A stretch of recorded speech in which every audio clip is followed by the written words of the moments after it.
reckon the sun was setting like a wounded beast over those jagged Arizona badlands, painting the sky in blood-red streaks that made a man question if tomorrow was worth chancing. I'd been riding hard all day, my bones aching from the saddle, and Rusty, my old big gelding, plodded along like he carried the weight of my sins, right alongside his own. He wasn't just a horse. He was the last piece of my world that hadn't crumbled to dust. The wind howled through the canyons, kicking ups and that stung my eyes, and I pulled my hat low, trying to outrun the ghosts nipping at my heels. That's when it hit a sharp crack like thunder from hell itself. A bullet whistled past my ear, close enough to singe the brim of my hat, and Rusty reared up wild, his hoofs pulling the air as another shot echoed off the ridges. Ambush! I yelled to no one but the wind, diving from the saddle just as a slug buried itself in the dirt where I'd been sitting. My heart hammered like a blacksmith's forge, blood roaring in my ears. Outlaws had to be shadowy figures up on the ridge, their rifles glinting in the dying light. I rolled behind a boulder, drawing my Colt with shaking hands, the taste of fear bitter on my tongue. Rusty bolted, his reins snapping free, galloping into the scrub brush like a demon was chasing him. "Rusty, damn it, boy," I called, but my voice got swallowed by the chaos. Another shot ricocheted off the rock, chips flying into my face, and I fired back blind, the recoil jolt in my arm. Who were these bastards? Rustlers looking for easy pickings? Or maybe remnants of that old gang I crossed paths with years back, the ones who left me for dead after a botched holdup? My mind raced, piecing together fragments. Had I seen a familiar hat silhouette up there? No time to think. I scrambled low, belly crawling toward a cluster of mesquite, praying Rusty hadn't gone far. The shooting stopped as sudden as it started, leaving only the echo and the pounding of my pulse. I waited, sweat soaking my shirt, listening for footsteps or hoarse whinnies. Nothing. Cautious, I peeked out, scanning the ridge. Empty. They'd vanished like smoke, leaving me wondering if it was a warning or just bad luck. My chest tightened with that familiar ache, the kind that comes from losing too much. First my folks to fever back in Texas, then my spread to the bank after a drought that sucked the life out of everything. And Sarah. God, Sarah, my fiancée, taken by consumption before we could say our vows. Her memory hit like a gut punch, her soft laugh echoing in my head. Mac and me wish I could have traded places. I whistled low for Rusty, my voice cracking. He was all I had left, that horse. We'd ridden through hell together, storms that blinded us, rivers that tried to drown us. He listened when I poured out my regrets under starlit skies, never judging the tears that sometimes slipped free. "Come on, boy," I muttered, edging out from cover. There he was, 100 yards off, grazing uneasy, his flanks twitching. Relief flooded me, but as I approached, something slithered in the brush, a rattler, coiled and striking like lightning. Its fangs sank into Rusty's forelock, and he screamed, bucking wild. "No!" I roared, lunging forward as the snake vanished into the shadows. Rusty staggered, foam flecking his lips, eyes rolling white with agony. I dropped to my knees, hands fumbling for my knife. The wound was ugly, swelling already, venom pumping through his veins. I sliced quick, sucking the poison and spitting it out, the metallic taste mixing with my own bile. Tied my bandana tight above it, but I knew it was spreading fast. "Hold on, Rusty," I whispered, my voice breaking. Tears blurred my vision, hot and unbidden. An old cowboy like me ain't supposed to cry, but damn if it didn't feel like losing Sarah all over again. He was my anchor in this godforsaken world, the one who carried me when my spirit faltered. Memories crashed over me, the auctioneer's gavel fouling on my ranch. Folks I called friends turning their backs, whispering about my failures. My brother Tom's letters, sitting unopened in my saddlebag 'cause I couldn't face his pity. And now this. I pressed my face to Rusty's mane, sobbing quiet, the desert's indifference mocking me with coyote howls in the distance. Footsteps crunched soft on the sand. I jerked up, hand on my revolver, staring at a figure emerging from the twilight. A woman native, by her braids and a fringed buckskin dress carrying a satchel. Her step steady as if the Badlands bowed to her. My gut twisted with suspicion. Stories of Apache warriors and raids filled my head, but her eyes held no threat, just a quiet resolve. "Who are you?" I growled, finger twitching on the trigger. She didn't answer, kneeling by Rusty without a glance my way. Her hands moved gentle over the bite, probing. Then she murmured words in a tongue I didn't know. Pulling herbs from her bag, chew them into paste, applied with sure cuts. I watched, mesmerized, the fight in me ebbing. Holstered my gun slow, trust flickering like a fragile flame. Rusty's trembling eased, his breaths evening out.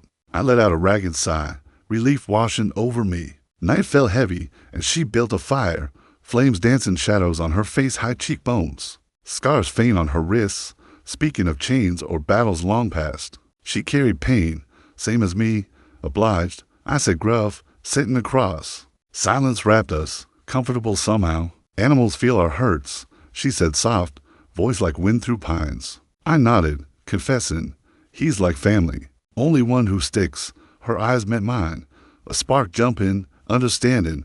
Maybe more. Dawn came gold. Rusty on his feet, limping but alive. We headed to Red Rock, her beside me. Town whispers hit like thorns, Harlan's with a savage. Matronly taps like widow haze cluck tongues, eyes narrow. Sheriff Hale stepped out, badge shining. Taxes due, Jack, and that company. Trouble brewing. His deputy, young Billy Tate, smirked, spitting tobacco. Shame burned hot in me, but she Leela, she said her name while stood unbowed in the store. Old man Perkins eyed us wary as I bought supplies, slipping her tobacco and beads. Our fingers brushed, a jolt running through me warm, unexpected, like touching something alive after years of numbness. That night by an arroyo, water singing over rocks, she tended Rusty. Why help? I asked. Life heals where it will, she said, her words stripping my walls. Coffee shared, her smile faint under stars, stirring something deep.